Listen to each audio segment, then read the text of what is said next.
জনগণ তাদের রায় দিয়ে আমাকে তাদের প্রতিনিধি হিসেবে নির্বাচিত করবে আগামী দিনের জন্য ইনশাআল্লাহ। সকালে ভোট দিলাম এবং পরিস্থিতি অনেক ভালো দেখলাম এবং আশা করি এই পরিস্থিতিটা সারাদিন থাকবে। জনগণের যে প্রত্যাশার যে ভোট, যে জনগণের যে প্রত্যাশার ভোট, আমি আশা করব যারা এই ভোটের সাথে জড়িত, যারা এই ভোট কেন্দ্রের সাথে জড়িত, সবাই সেটা নিয়ন্ত্রণে রাখবে এবং জনগণ যে ভোটের জন্য কাঙ্ক্ষিত যে ভোট চায় সেই ভোটের প্রতিফলন ঘটবে ইনশাআল্লাহ সন্ধ্যার পরে রেজাল্টের মাধ্যমে। আমি বিশ্বাস করি বাংলাদেশে একটি সুন্দর নির্বাচন হবে, যে নির্বাচনে জনগণের প্রত্যাশা পূরণ হবে। অনেক দিন জনগণ তাদের ভোট থেকে বঞ্চিত ছিল, সেই বঞ্চনা, সেই গঞ্জনা সব কিছু থেকে ইনশাআল্লাহ আজকে তারা পরিত্রাণ পাবে এবং বাংলাদেশের মানুষ জনগণের একটি নির্বাচিত সরকার পাবে, যে সরকার হবে মানবিক সরকার, জনগণের জন্য সরকার। এবং এখন পর্যন্ত যে পরিবেশ দেখলাম, আমি নিজে ভোট দিয়েছি, আশা করি এখানকার পরিবেশ ভালো। এখন বাকি সেন্টারগুলোয় যাব, দেখা যাক ইনশাআল্লাহ কি করে। তবে আমার বিশ্বাস যেটা ভালো নির্বাচন হবে ইনশাআল্লাহ। শিয়া বাটার ও ভিটামিন ই সমৃদ্ধ লিলি বিউটি সোপ, তারুণ্যময় উজ্জ্বল ত্বকের জন্য।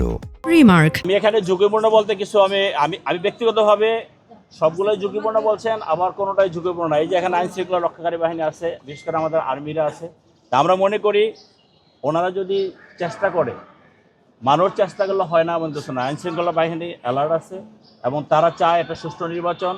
আমরা যারা আছি, আমাদের নেতাকর্মী সহ সাধারণ মানুষ চায় একটা সুষ্ঠু নির্বাচন। কাজে মানুষের যে কাঙ্ক্ষিত যে জায়গাটা, সবাই মিলে আমরা সেই কাঙ্ক্ষিত জায়গায় যাবো, একটা সুষ্ঠু নির্বাচন হবে। হয়তোবা হইতে পারে কোনো গোষ্ঠী যারা মনে করতে পারে যে আমরা হেরে যাব, তারা যদি কোনো অরাজক পরিস্থিতি সৃষ্টি করতে চায়, যা তারা যদি মনে করে যে ভোটের কালিমা লাগাতে চায়, হয়তো চেষ্টা করতে পারে। কিন্তু আমরা মনে করি জনগণ এবং আইনশৃঙ্খলা রক্ষার বাহিনী যদি অ্যালার্ট থাকে এবং যার যার দায়িত্বটা যদি সে পালন করে, ইনশাল্লাহ সেই পরিবেশটা সৃষ্টি হবে না। আমরা একটা ভালো পরিবেশে, সুন্দর পরিবেশে আগামী দিনে একটা নতুন সরকার পাবো, একজন নতুন প্রতিনিধি পাবো ইনশাল্লাহ। জনগণের কাছে গিয়েছি, জনগণ আমাকে লুফে নিয়েছে ইনশাল্লাহ। কারণ আমি গত 30 বছর এই এলাকার জনগণের সাথে কাজ করি, জনগণের পাশে আছি, জনগণের পাশে ছিলাম, ইনশাল্লাহ আগামী থাকবো। ঢাকা 18 আসনকে একটা মডার্ন আসন হিসাবে ক্রিয়েট করার জন্য আমি আমার কাজ করে যাচ্ছি। এটা জনগণের কাছে আমাদের প্রতিশ্রুতি এবং আমি বিশ্বাস করি জনগণ তাদের রায় দিয়ে আমাকে তাদের প্রতিনিধি হিসেবে নির্বাচিত করবে আগামী দিনের জন্য ইনশাআল্লাহ। আমি সবাইকে বন্ধু মনে করি। আমি আজকে যে কথাটা বলছি, নির্বাচন কমিশন যখন আমরা প্রচারণা শুরু করেছি তফসিলের পরে, যখন নির্বাচনী আচরণবিধি মেনে আমরা প্রচারণা শুরু করেছি, আপনারা দেখেছেন, মিডিয়াতে দেখেছেন, আমি সবার সাথে কথা বলেছি যখন যার সাথে পেয়েছি সামনে। কারণ আমার তাদের নিয়েই সংসারটা করতে হবে ইনশাল্লাহ। আমাকে যদি জনগণ নির্বাচিত করে, একজন মানুষও আমার বাইরে থাকবে না। অর্থাৎ আমি সবাইকে নিয়ে সংসারটা করতে চাই। আমার ঢাকা 18 সনের যে সংসার, সেই সংসারটা করতে চাই। আমি একা দেশ পরিবর্তন করতে পারবো না, সবার সহযোগিতা লাগবে। যার কারণে এই নির্বাচনকালীন সময় আমি 10 জনের সাথে কথা বলেছি। যখন কোনো সমস্যা হয়েছে তাদের কাছে গিয়েছি। আমাদের রনি অসুস্থ হয়েছে, তাকে দেখতে গিয়েছি।